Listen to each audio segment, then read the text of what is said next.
Assalamualaikum warahmatullahi wabarakatuh. Di sini saya akan mempresentasikan tentang review jurnal. Nama saya Zainal Mustafa Hadi, NIM 1810207000057 Teknik Industri. Untuk jurnal yang pertama itu tentang improvement produk Amok Sleeping Bag dengan metode QVD Quality Function Development. Untuk rumusan masalahnya yaitu apa yang diinginkan konsumen untuk dapat mencapai tingkat kepuasan terhadap produk Amok Sleeping Bag. Untuk metodenya tentang quality function produk, data yang telah diperoleh kemudian diolah dan dianalisis. Analisis dilakukan terhadap hasil identifikasi metode quality functional development untuk kemudian diambil kesimpulannya. Hasil dari jurnal analisa tersebut yaitu kesimpulannya, konsumen menginginkan produk dengan bahan baku yang memiliki kualitas tinggi sehingga nyaman dan awet dalam penggunaannya. Konsumen lebih menyukai memesan produk sesuai desain, kombinasi warna dan bahan serta ukuran yang diinginkan. Dengan demikian konsumen akan merasa lebih puas terhadap produk yang dipesan. Untuk yang ketiga, konsumen akan merasa puas jika dilayani dengan profesional seperti produk yang dipesan tepat waktu sesuai waktu jadi yang disepakati, produk sesuai desain yang telah dipesan sebelumnya. Konsumen dapat menyampaikan keluhan atas produk cacat telah dipesan. Untuk yang jurnal kedua yaitu peningkatan kualitas jasa fasilitas kesehatan dengan integrasi metode IPA dan Kano. Untuk rumusan masalah yaitu mengetahui tingkat kepuasan pasien terhadap pelayanan yang diberikan oleh suatu fasilitas kesehatan dan prioritas layanan yang perlu ditingkatkan berdasarkan integrasi IPA dan Kano. Untuk metode yang diambil di jurnal ini yaitu metode Kano dan metode IPA. Untuk metode Kano sendiri adalah suatu metode yang secara logis melakukan penilaian perasaan konsumen mengenai atribut produk atau layanan tertentu berdasarkan seberapa baik pelanggan menerima pelayanan yang dirasakannya. Untuk metode IPA sendiri yaitu alat bantu yang digunakan untuk memetakan kinerja atau pelayanan yang diberikan dengan harapan yang diinginkan pelanggan. Untuk kesimpulannya atau hasil dari penelitian tersebut yaitu didapatkan 27 atribut layanan pada fasilitas kesehatan. Hasil analisis dengan metode IPA dari 27 atribut layanan tersebut terdapat 7 atribut pada kuadran 1 dalam kurung konsentrat 9 atribut pada kuadran dalam kurung cap out the good work 6 hasil dari metode. Kemudian atribut pada kuadrat 3 dalam kurung low priority dan 5 atribut pada kuadrat 5 possible overskin. Hasil dari metode Kano terdapat 7 atribut termasuk dalam atraktif, 10 atribut pada must-be dan 10 atribut pada one dimension.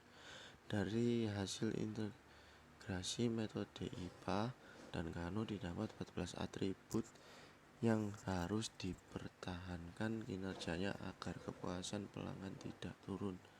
Juga 13 atribut yang harus diperbaiki untuk meningkatkan kualitas layanan agar kepuasan pelanggan meningkat. Untuk jurnal yang ketiga yaitu analisis pengembangan pelayanan jasa TV kabel menggunakan metode quality functional development.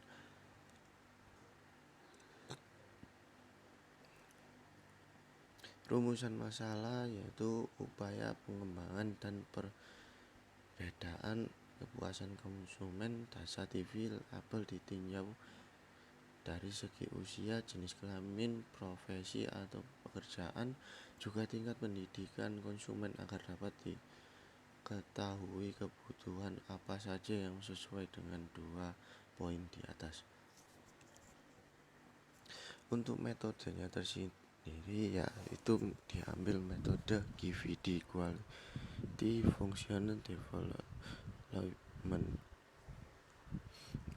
Untuk metodenya yaitu prosedur yang sistematis untuk melukiskan keinginan pelanggan dan menginterpretasikannya dalam hal kekhususan produk dan karakteristik proses. Dalam QVD, suatu matris yang saling berhubungan dikembangkan untuk menetapkan hubungan antara keinginan pelanggan dan parameter teknik dari produk atau jasa. Hasil dari analisis tersebut yaitu wawancara dan survei terhadap pelanggan diperoleh bahwa penilaian tersebut atribut rancangan adalah 1. Pelengkapan tayangan dengan derajat kepentingan sebesar 7,8, harga terjangkau dengan derajat kepentingan sebesar 7,6. Untuk yang ketiga, siaran sesuai kebutuhan dengan derajat kepentingan sebesar 7,5. Untuk yang keempat, pelayanan dengan derajat kepentingan sebesar 7,4. Dan yang kelima, kualitas dengan derajat kepentingan sebesar 7,3. Dengan demikian disimpulkan bahwa pelanggan mementingkan kelengkapan dari tayangan dan harga terjangkau. Kemudian untuk jurnal yang keempat yaitu pengembangan produk power charger portable dengan menggunakan metode quality function deployment. Untuk rumusan masalah dan mekanisme produk charger portable yang akan dikembangkan memiliki keunggulan berbeda dengan produk yang telah ada, yaitu dapat mengisi daya listrik hanya dengan menggerakkan tanpa menggunakan aliran listrik yang bersumber dari PLN. Untuk metodenya sendiri yaitu quality function development. Metode QVD mencakup proses-proses yang lengkap mulai dari identifikasi permasalahan sampai tercapainya sasaran produk, pengembangan melalui lahirnya spesifikasi desain baru yang sesuai dengan keinginan konsumen. Hasil analisis menggunakan metode QVD adalah produk charger portable mudah dibawa kemana-mana dengan nilai kontribusi sebesar 27%. Produk charger portable bisa menggunakan energi listrik dari PLN maupun tidak dengan nilai kontribusi sebesar 18%. Produk charger portable dapat digunakan mengikuti gerak tubuh dengan nilai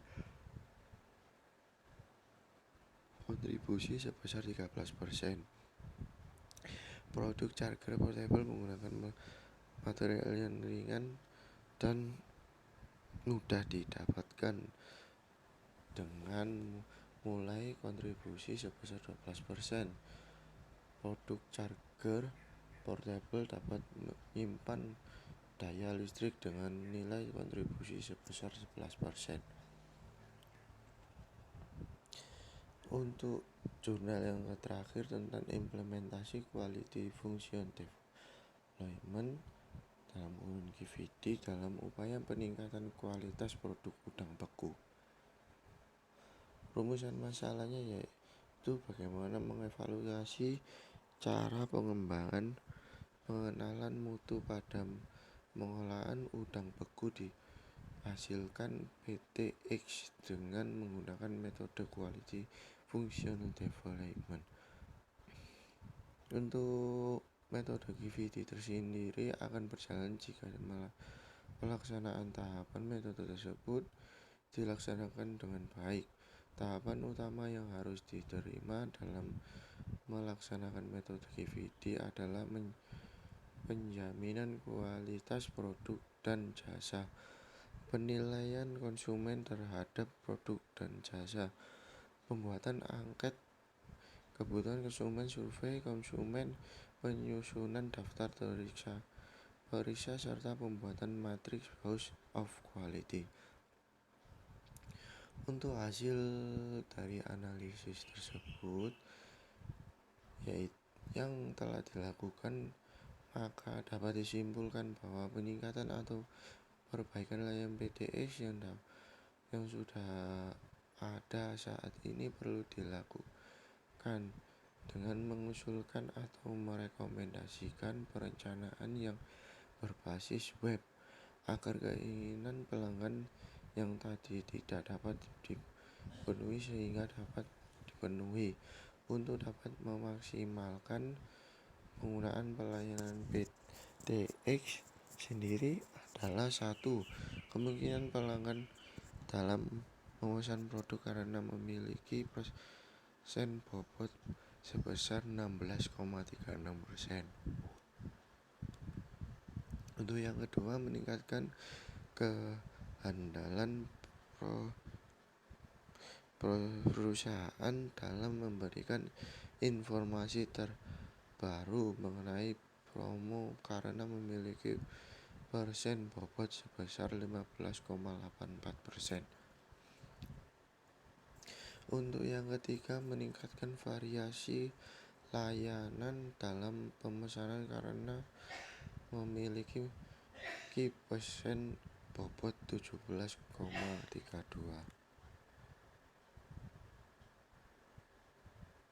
Demikian presentasi yang saya sampaikan, kurang lebihnya saya mohon maaf.